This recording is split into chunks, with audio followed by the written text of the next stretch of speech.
I never used to believe in ghosts. I laughed at the horror movies my friends loved, rolled my eyes at ghost hunters on TV, and dismissed every eerie story as just a trick of the mind. But that was before I worked the night shift at Briarwood Storage Facility. That was before I spent an entire night completely, utterly alone. Or at least, I thought I was alone. It was supposed to be an easy job. I was hired as the overnight security guard at Briarwood, a massive storage facility on the outskirts of town. My duties were simple: watch the monitors, do a couple of patrols around the lot, and make sure no one tried to break in. The facility itself was old, built sometime in the 70s, and it showed. The walls were yellowed, the air smelled of dust and rust, and the flickering fluorescent lights buzzed incessantly. The security office was a tiny, windowless room with a desk, an old coffee machine, and a wall of monitors showing grainy black and white footage of the hallways and outdoor storage units. There was just one rule: never enter storage unit 133. I thought it was a joke when my manager, Tony, told me, "If you hear anything from that unit, you ignore it. You don't open it. You don't even look at it for too long. Just do your job, get your paycheck, and don't ask questions." I laughed at first, but Tony didn't. He just looked at me with those tired eyes, patted my shoulder, and left me alone for my first shift. The first few hours were uneventful. I sipped stale coffee, watched the monitors, and played games on my phone. Occasionally, I heard the distant clang of metal doors shifting in the wind, or the scurrying of rats in the walls. Nothing unusual. But around 2:45 a.m., something changed. I was halfway through a lazy patrol when I noticed it. The temperature dropped suddenly, like I had just stepped into a freezer. My breath came out in a faint mist. Then I heard it. A faint scratching sound. It was coming from down the hallway. My stomach twisted as I checked the numbers on the units. 129, 130, 131. The scratching was coming from Unit 133. I swallowed hard. It had to be an animal, I told myself. A raccoon, maybe. I stepped closer, listening. The scratching stopped. Then, after a beat of silence, I heard something far worse. A whisper. Soft, hoarse, barely audible through the thick metal door. "Help me!" I stumbled back. My heart was pounding so hard it drowned out everything else. It had to be a prank. Some asshole probably got locked inside and was trying to scare me. But as I reached for my radio to call Tony, the whispering turned into something else. It started laughing. Not normal laughter. This was wet, broken, like a voice trying to remember how to sound human. I bolted. The next morning, I confronted Tony. I told him everything: the cold, the whispering, the laughter. I expected him to tell me I was imagining things. Instead, his face turned pale. He sighed, and finally told me the truth. "Back in 1982, he said, rubbing his temples, a man named Daniel Ferris rented Unit 133. Quiet guy, kept to himself. No one knew much about him, except that he always came late at night. Then, one night, he disappeared. For weeks, no one saw him. When his rent was overdue, the facility called the cops to check inside his unit. What they found still haunted the town. His body was there, or rather, parts of it were. His head was missing. His torso had deep gashes, like he had been clawing at himself. But the worst part? There was no blood. The autopsy revealed something even stranger. Daniel Ferris had been dead for over a month. But security footage showed him entering his unit 2 days before he was found. And the head? Never recovered. The police sealed the unit. No one dared to rent it again. Tony gave me a choice.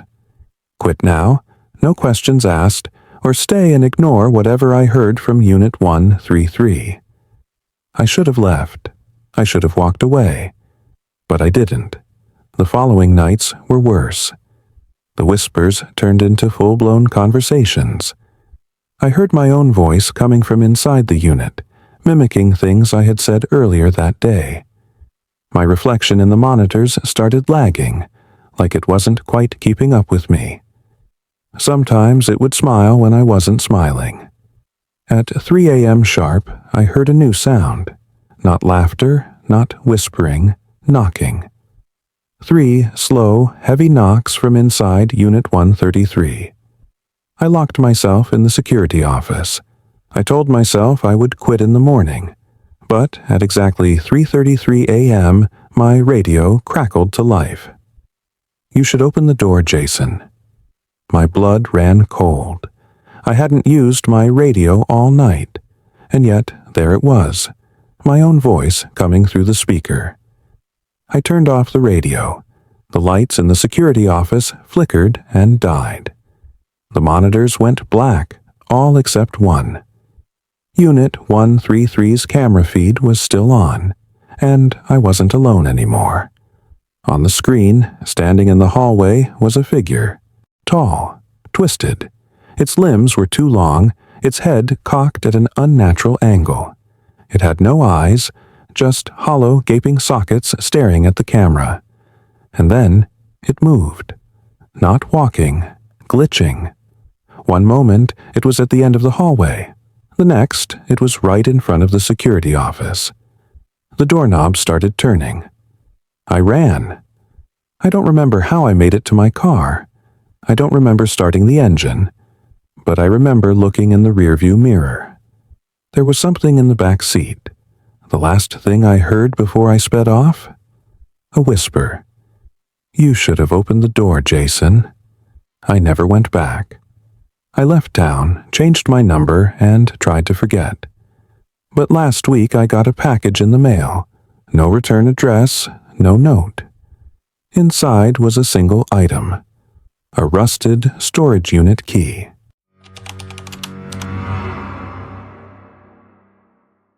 I never wanted this job. Working the night shift at Hollow Creek Library wasn't exactly my dream gig, but when you're broke and desperate, you take what you can get. The pay was terrible. The building was ancient. And worst of all, I was the only one on duty from midnight to 6 a.m. The library was built in the late 1800s, a massive Gothic-style structure with high ceilings, endless rows of dusty books, and a basement that no one talked about. My job was simple. Keep an eye on things, log any damages or disturbances, and lock up before sunrise. My supervisor, Mrs. Caldwell, was a woman in her 70s who had been working there since before I was born. When she handed me the keys on my first night, she gave me one piece of advice. If you hear anything from the basement, you ignore it. Do not go down there, do not answer, just finish your shift. I laughed, thinking she was messing with me. She wasn't. Her face was grave, her knuckles white as she gripped my hand. "Promise me, Alex." I promised. I wish I hadn't. For the first few nights, nothing happened. The library was eerily quiet after dark, except for the occasional creak of old wood settling or the wind rattling the tall windows. I passed the time scrolling on my phone, drinking way too much coffee, and occasionally wandering through the aisles of books, pretending to be some kind of detective in a noir film. But on the fourth night, I heard it. A thump from downstairs. I froze. The basement. Mrs. Caldwell's words echoed in my head. "Do not go down there." I tried to ignore it, brushing it off as rats or pipes shifting. But then it happened again. Thump, thump. Then something worse. A voice. It was faint, like a whisper carried through the walls. "Hello? Is someone there?" It sounded wrong. too hollow, too stretched, as if the words were being dragged from some deep, empty place. I stood frozen, my heartbeat hammering in my ears. Then, the voice changed. "Alex." I ran. By the next night, I had almost convinced myself I imagined it. Lack of sleep, caffeine jitters, overactive imagination. It all made sense. Until I checked the security footage. The library had old black and white cameras that covered most of the main floor, but only one pointed toward the basement door. At 2:37 a.m., the exact time I heard the noise, the feed glitched.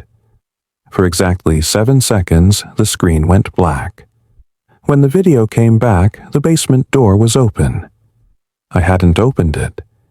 I replayed the footage over and over, hoping for some kind of logical explanation. Maybe I had forgotten to lock it.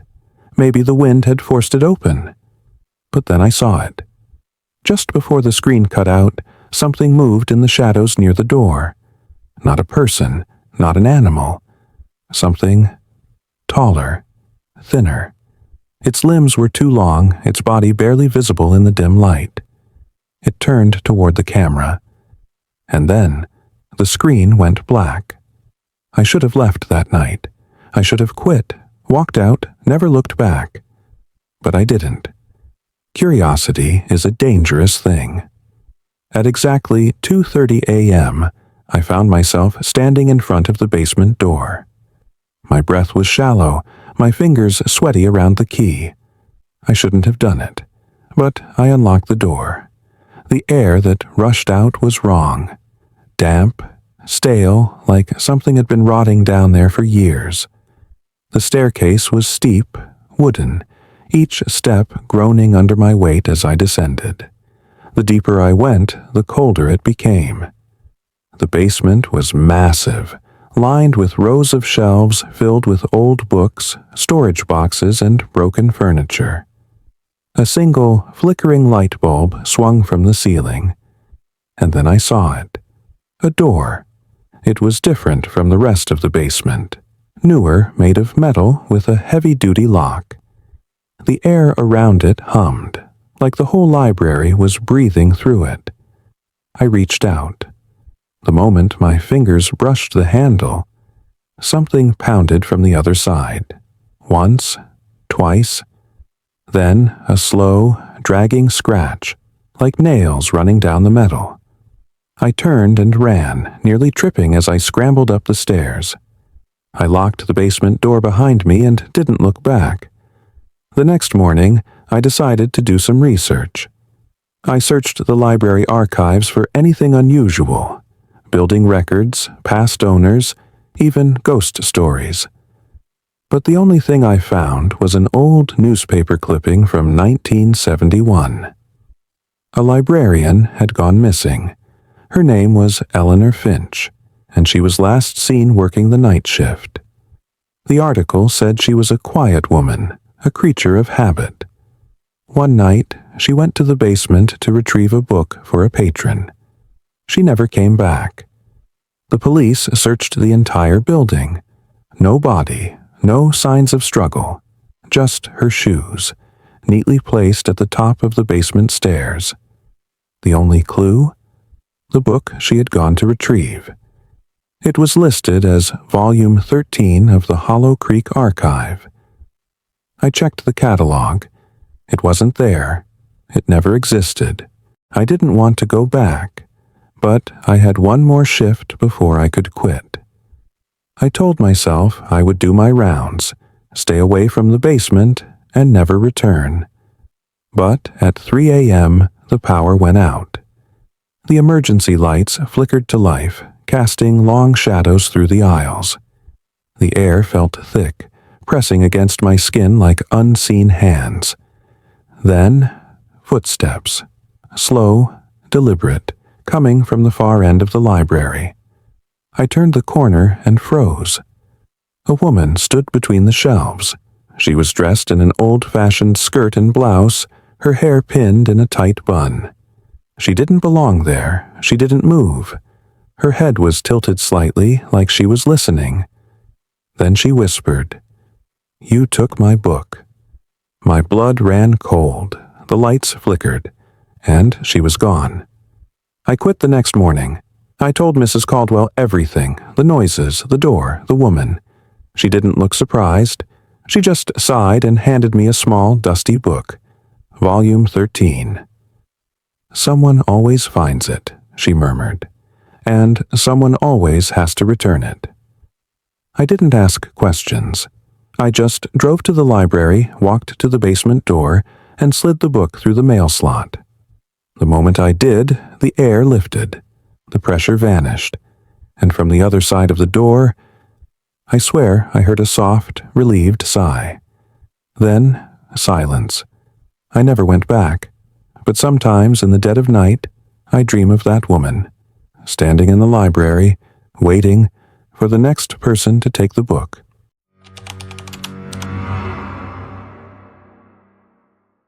I never wanted to work the night shift. At Blackwood Corporate Tower, the night shift security guard didn't last long. People quit, sometimes after only a week. The stories they told about the 7th floor were ridiculous, but the pattern was clear. I was desperate for work, though. Bills were piling up, and when the job opened again, I took it without hesitation. The pay was good, and all I had to do was patrol the building and monitor the security cameras.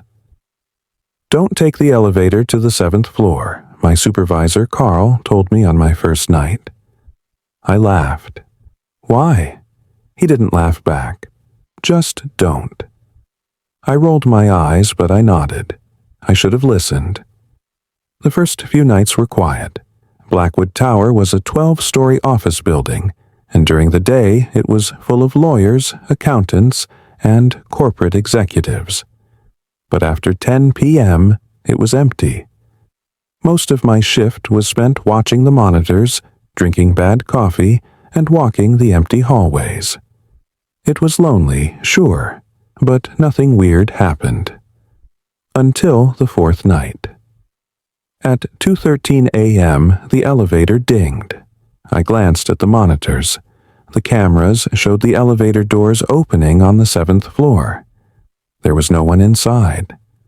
A glitch, I told myself. The system was old. Then the lights on the 7th floor flickered on. I felt a chill. No one was supposed to be up there.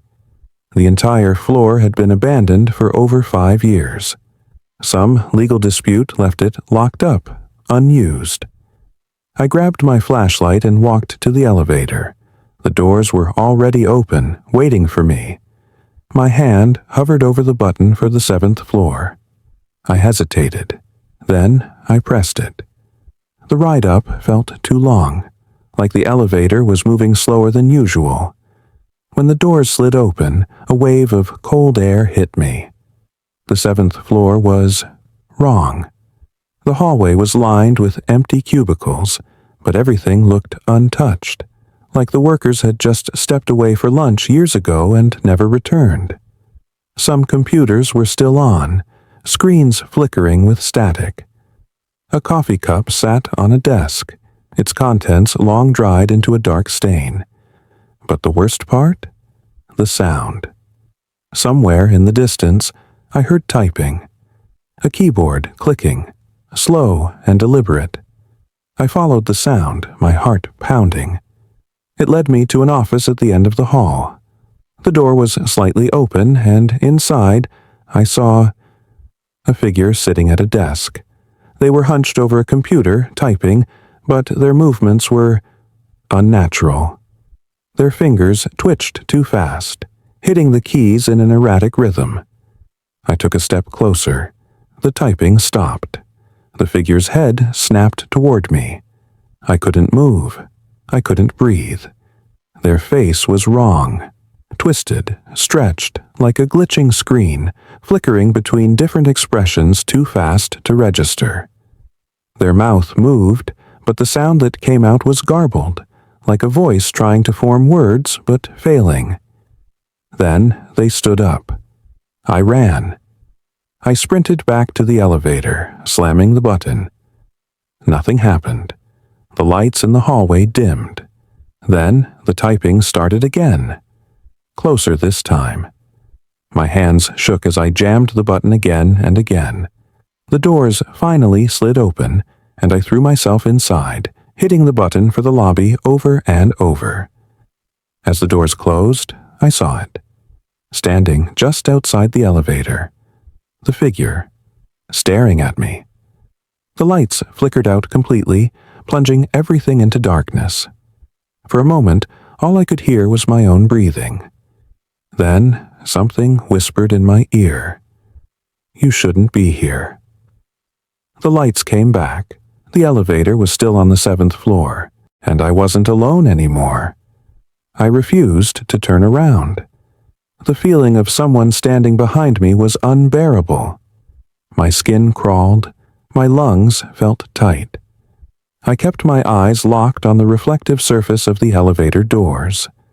And that's when I saw it. My reflection didn't match my movements. I blinked. It didn't blink. My breath hitched. Slowly, it smiled. I slammed my fist against the control panel, punching every button. The elevator jerked violently, then started descending. The reflection's head tilted, its grin widening. And then, just before the doors opened, it whispered something I couldn't hear. The second the elevator reached the lobby, I ran. I didn't stop until I was outside, gasping for air in the freezing night. The building loomed behind me, silent and still. But as I looked up at the 7th floor window, I saw it. A face pressed against the glass, watching me, smiling. I quit the next morning. Carl didn't ask questions. He just nodded, like he had seen this before. As I handed over my key card, he said one last thing. You were in the elevator too long, weren't you? I didn't answer. I just left. But sometimes, late at night when I pass tall buildings, I get this feeling, like someone is watching me from the top floor. And when I check the windows, I swear I see my own reflection smiling back. But I'm not smiling.